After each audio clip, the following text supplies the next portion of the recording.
What would you do if the future of a billion-dollar company was hanging by a thread, and the only person who claimed to know how to say it was a man sleeping on the streets? Would you trust him, or would you laugh in his face? Most people laughed. They dismissed him as crazy, as just another broken man with nothing left to offer. But the truth? That homeless coder carried inside him the one solution no one else could see. Some might argue that in today's world, only credentials, wealth, and connections matter. Others will counter that true talent, true brilliance, can't be erased by circumstance. This story challenges both perspectives. It asks us, what if the savior you need the most is the one person you're least willing to believe? Stay with me, because what you're about to hear is not just a tale of survival. It's a story of redemption, humiliation, betrayal, and finally, an astonishing twist that left an entire industry stunned. Main narrative, Block 1 content. He had once been a man with everything: skills, ambition, even a promising career in one of the fastest growing sectors in the world. His name was Marcus. He was brilliant with code, a natural problem solver, and at one point in his life, he was on track to become a senior software architect at a rising Silicon Valley firm. But as life often proves, brilliance doesn't shield you from tragedy. A string of personal losses, a sick mother, hospital bills that consumed his savings, and a series of layoffs during a brutal recession pushed Marcus further and further toward the edge. By the time this story begins, Marcus had been living on the streets for nearly 3 years. His clothes were ragged, his beard unkempt, his belongings crammed into a worn-out backpack. To strangers, he was invisible, just another homeless man wandering the sidewalks, talking to himself, clutching coffee cups filled with coins. But beneath the grime and the stares of pity, or worse, disgust, there remained a sharp, unbroken mind. Every night, when he found a corner of the city quiet enough, he would sit with a battered old laptop, salvaged from a recycling bin, running on borrowed Wi-Fi signals. And he would code, not for money, not for recognition, simply because his mind refused to stop solving problems. On the other side of town, a powerful software company named Atlas Dynamics was in crisis. They had grown too fast, too recklessly. Their flagship product, a platform running financial transactions for major banks, had developed a catastrophic flaw. Transactions were stalling, data was corrupting, and clients were threatening lawsuits that would bury the company. Their best engineers had been working around the clock, some for months, with no solution in sight. Investors were pulling out, employees were quitting, and whispers of bankruptcy began circling the industry. It was during one of Marcus's rare visits to a public library that he overheard 2 junior developers from Atlas Dynamics. They were panicked, whispering about the collapse of their systems, scrolling through lines of broken code on their screens. Marcus leaned closer. Just a few seconds of looking at the patterns made his pulse quicken. He recognized the problem. Not only that, he knew how to fix it. But how could a homeless man convince them? Marcus approached. His voice was soft, polite, yet firm. "I know what's wrong with your code," he said. The developers looked at him, then looked at each other and immediately laughed. They assumed he was delusional. "I've worked in systems like yours before," Marcus continued, ignoring their ridicule. "The error isn't in your algorithm. It's in the way your data pipeline is handling concurrency." The developers dismissed him, told him to leave them alone. But Marcus couldn't walk away. Something inside him knew this was his chance, not just to prove himself, but maybe, just maybe, to claw his way back into a world he once belonged to. Over the next few days, Marcus lingered outside Atlas Dynamics' towering headquarters. He tried speaking to engineers as they came and went. He was mocked, insulted, even threatened with security. "You think you can solve what the best coders in the industry can't?" one of them scoffed. "You're living on the street, man. You couldn't even keep your own life together." The words cut deep, but Marcus didn't break. He had nothing left to lose. One night, as the company server spiraled into near total collapse, Marcus slipped a handwritten note under the door of the CEO's office. On it, he scribbled just one thing: "I can fix this. Let me prove it. Marcus." The CEO of Atlas Dynamics, Richard Halden, was not a man who entertained nonsense. He had built his empire with a reputation for ruthlessness and precision. His office walls were decorated with awards, patents, and framed stock certificates. He surrounded himself with the best minds money could buy. Yet for weeks, those same minds had failed him. Every day the servers grew more unstable, clients screamed louder, and his board of directors leaned harder on him. When he discovered the crumpled note under his door one late evening, he almost threw it away. But something, perhaps desperation, perhaps curiosity, made him pause. The handwriting was shaky, uneven, like someone who hadn't held a pen in years. But the message was simple and direct. I can fix this. Let me prove it. Marcus. Richard sneered at first. A prank, he muttered. But when the servers crashed again that very night, bringing multi-million-dollar transactions to a halt, the note's words echoed in his mind. I can fix this. The next morning, he summoned his chief technology officer, Elena Vargas. She was exhausted, dark circles under her eyes, her voice raspy from endless nights without sleep. Elena, Richard said, holding up the note, do you know who this Marcus is? She shook her head. Never heard of him. Probably some wannabe or a troll. Richard tapped the desk impatiently. We've spent millions on outside consultants, and nothing works. At this point, if a janitor claimed he had an idea, I'd let him try. Find this Marcus. Elena was stunned. You can't be serious. We don't even know who he is. He could be a hacker. He could sabotage us further. Richard's eyes narrowed. And what difference would it make? We're already days from collapse. Word spread quickly. Employees whispered. Engineers scoffed.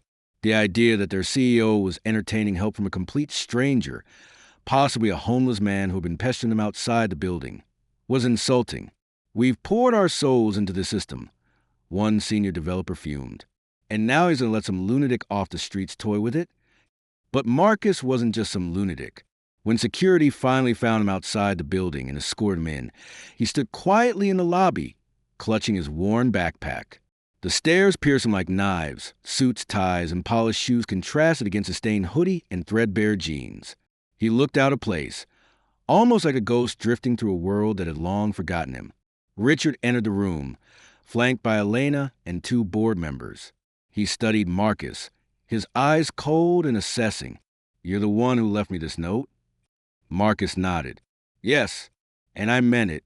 I know what's wrong with your system. The board members exchanged looks of disbelief. Elena folded her arms. You understand, Marcus. This is a multi-billion-dollar infrastructure. Some of the most advanced engineers in the world have been working on it. I know, Marcus replied calmly. And that's the problem. You're overthinking it. You're chasing bugs that don't exist. The flaw isn't in your code.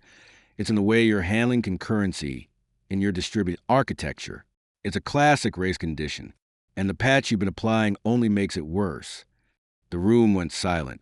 Elena's jaw tightened. That's oddly specific. Marcus continued, his voice steady despite the weight of all the skeptical eyes. Give me access to a sandbox environment. Just a few hours. If I can't stabilize it, you'll never see me again. Richard leaned back in his chair, intrigued. And if you can? Marcus looked him dead in the eye. Then your company survives. Elena protested again. This is reckless. We don't know this man's background.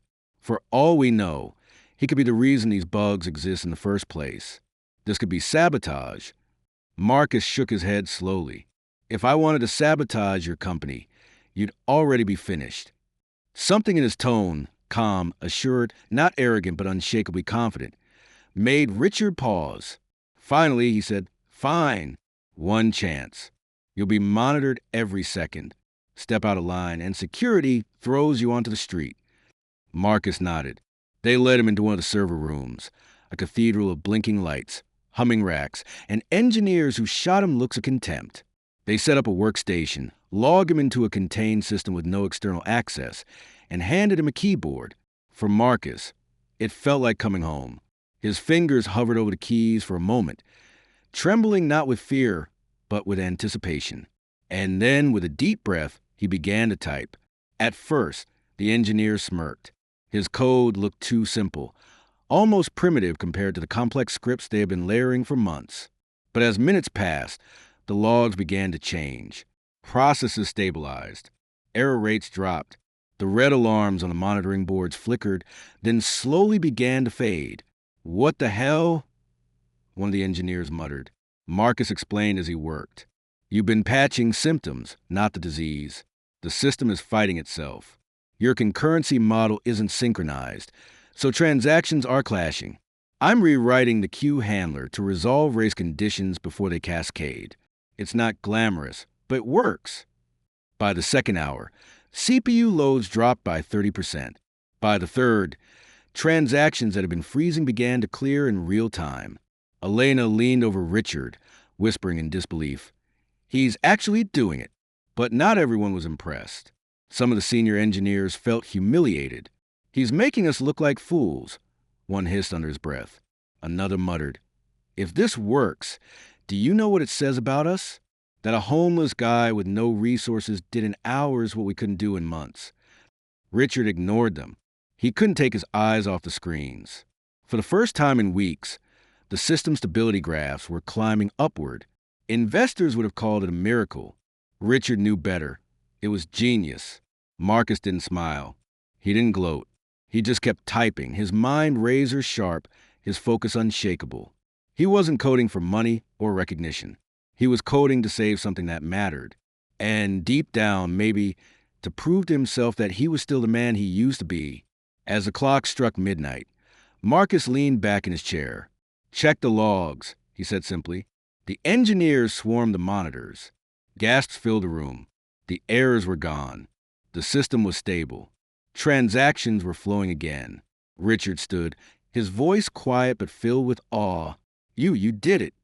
Marcus looked at him, weary but resolute. "I told you. I just needed a chance." But what Marcus didn't know yet was that saving the company wouldn't bring him instant redemption. It would bring jealousy, suspicion, and betrayal that could undo everything he had just accomplished. The atmosphere inside Atlas Dynamics shifted overnight. The morning after Marcus's intervention, engineers walked into the server room expecting another day of chaos. Yet the dashboards glowed green. Transactions that had been frozen for days now processed seamlessly. Clients who had been threatening lawsuits sent cautious emails of relief.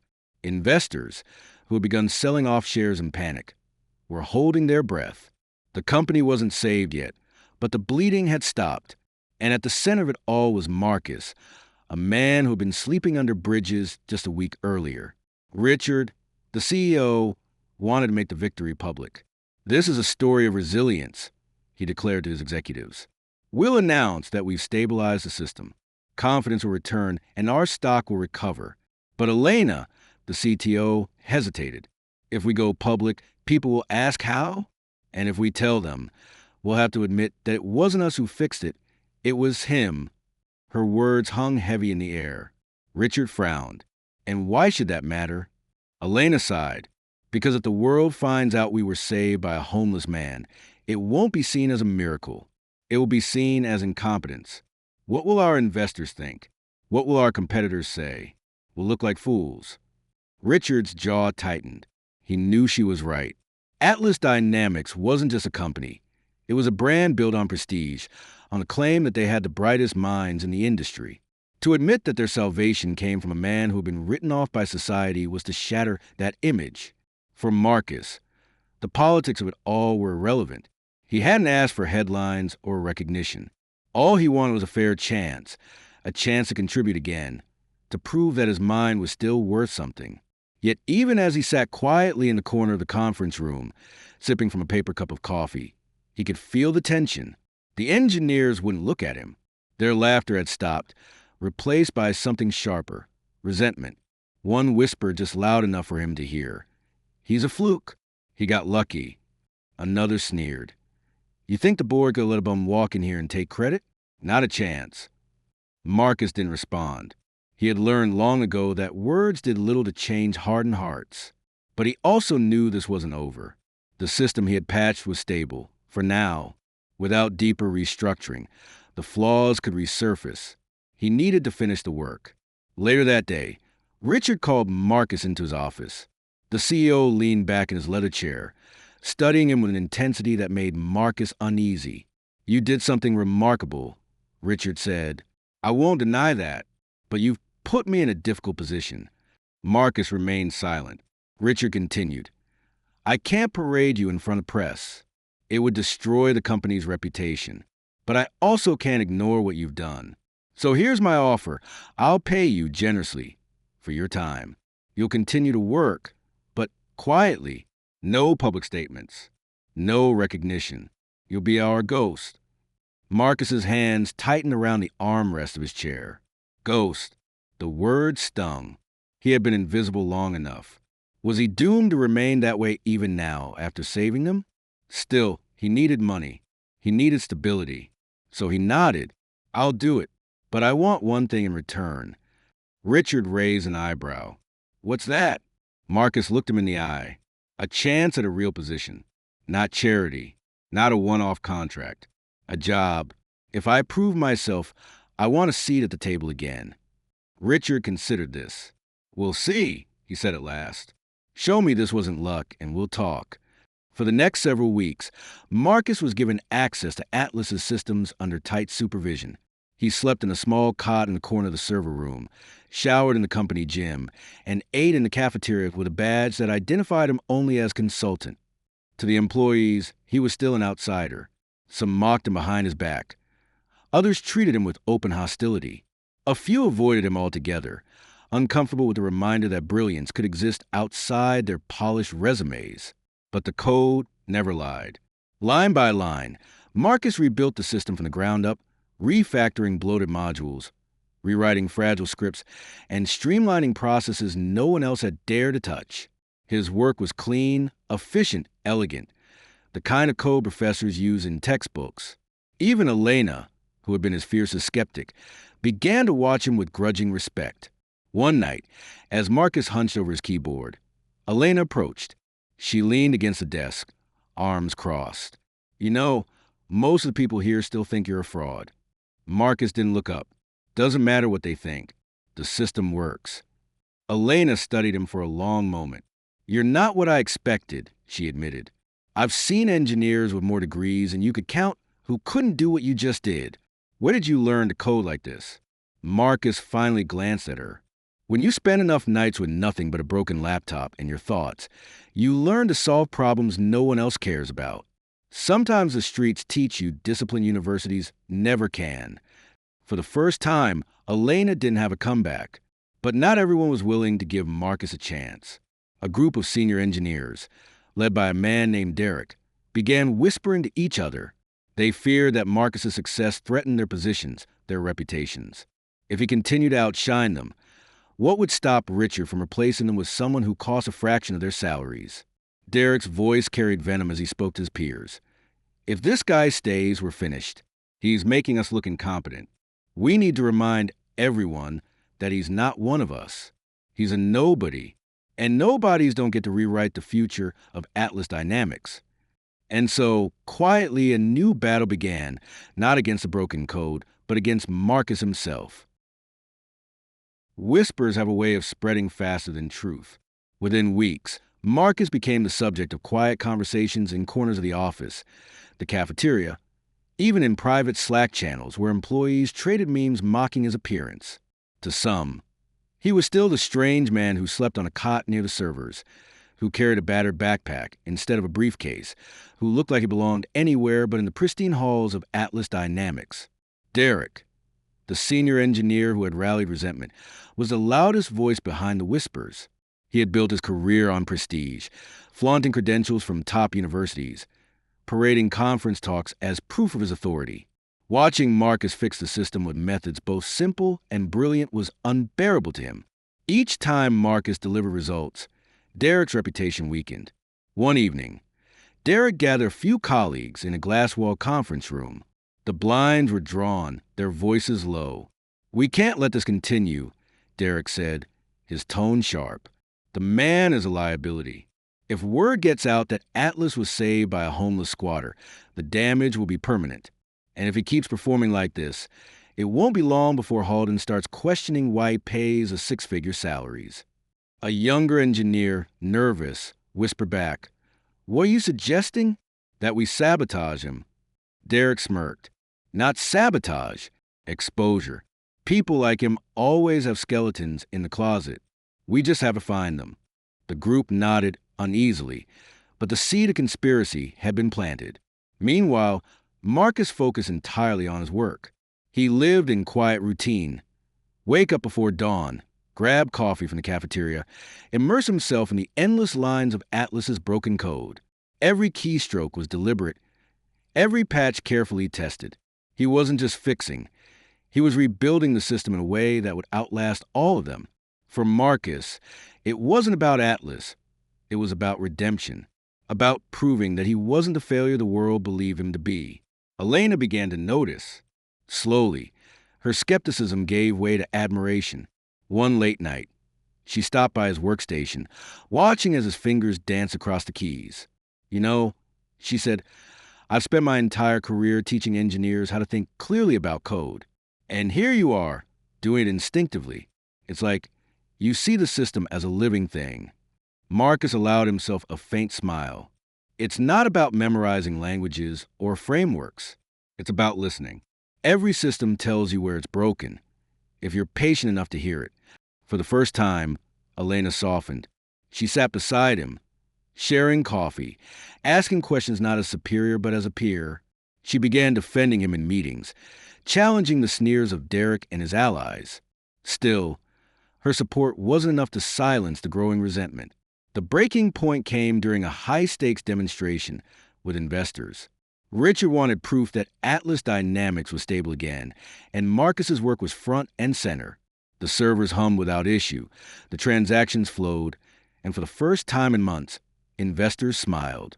Marcus, seated quietly in the back, felt a flicker of pride. But Derek wasn't finished. As the room filled with applause, he stood up.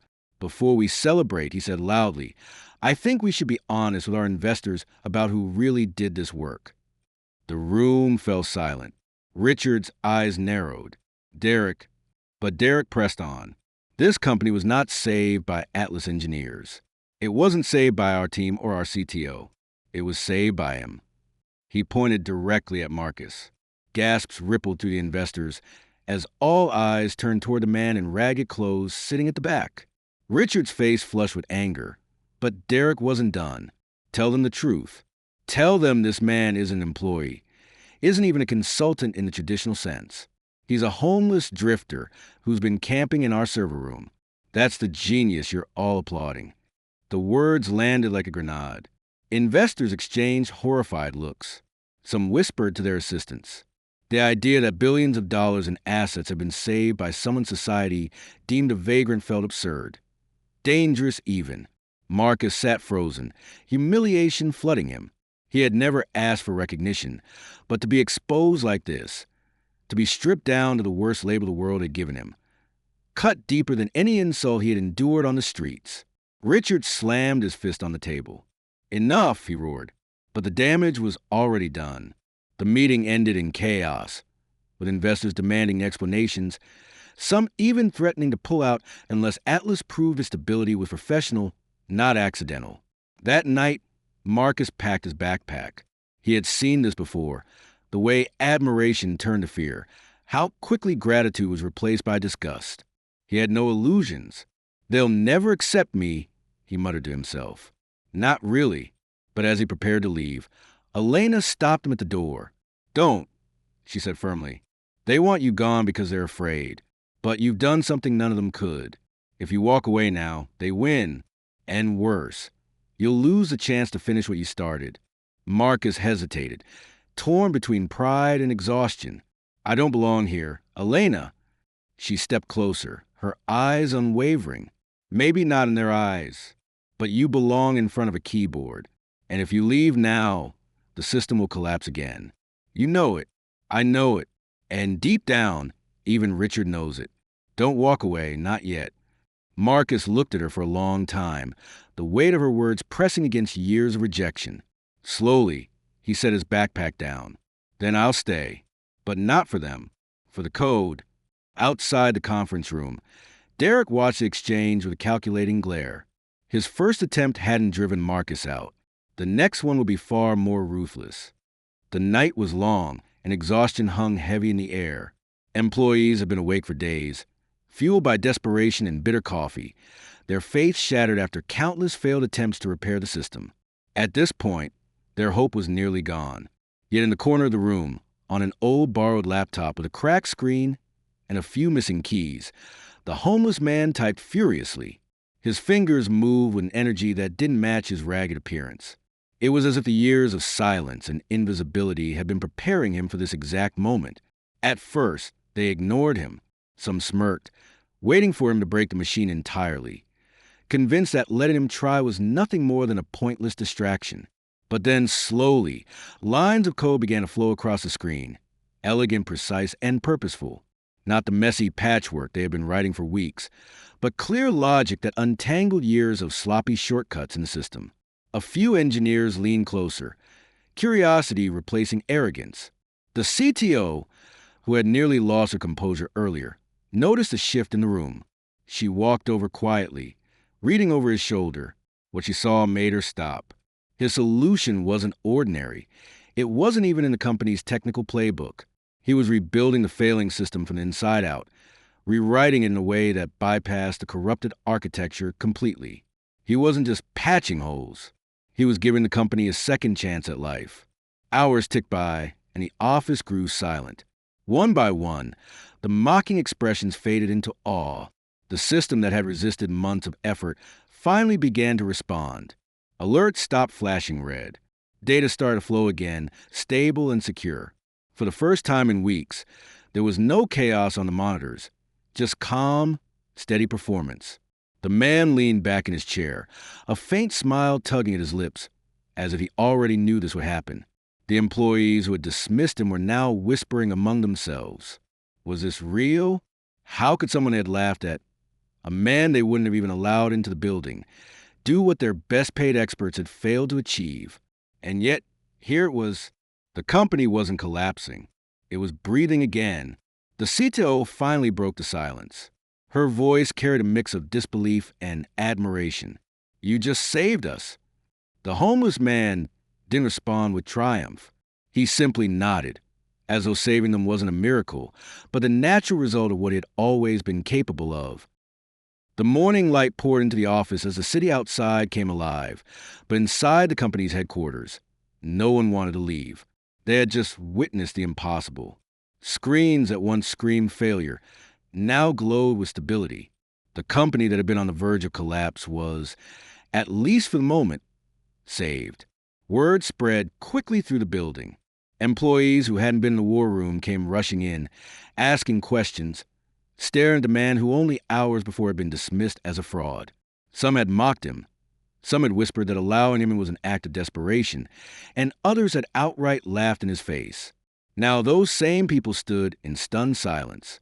They had no choice but to confront what just happened. The savior of their company was a man they had once turned away from a lobby. The CEO, a man who had been preparing his resignation speech, finally walked into the room. His expensive suit, perfect tie, and polished shoes were the picture of power and control, but his face betrayed the sleepless nights and crushing pressure. He looked at the restored system, then at the man who sat calmly before it. And for a moment he didn't know what to say. His staff had failed. Millions of dollars in consulting fees had bought nothing, and yet this stranger had succeeded. "Who are you?" the CEO asked softly, not with hostility, but with something closer to humility. The man looked up, his eyes steady. "Once I was like you," he replied. "I built systems. I created things that worked. But life doesn't always care about talent. Sometimes it takes everything away." His voice carried no bitterness, just a simple truth. The room fell silent. His words weren't the speech of a desperate beggar looking for validation. They were the words of someone who had endured, someone who had carried his knowledge and brilliance through years of hardship. The CTO stepped forward. "He didn't just fix our system," she said firmly, looking around at the stunned employees. "He gave us back what we thought we had lost. And we nearly ignored him, nearly let our pride destroy us." Some employees shifted uncomfortably. Shame burned in their faces as they remembered the laughter, the dismissive remarks, the arrogance that had blinded them. For the first time, they began to realize this wasn't just a technical miracle. It was a human lesson about dignity, humility, and the danger of judging someone by their appearance. The CEO exhaled slowly, then extended his hand. You've done more than save this company. You've reminded us who we are supposed to be. If you're willing, we'd like you to stay. But the man didn't take the hand. He stood quietly and shook his head. I didn't do this to be owned. I did it because I could. You don't need me here. You only need to remember that genius, hope, and resilience don't always look the way you expect. With that, he turned and walked toward the door. Employees watched him leave, their admiration mixed with guilt.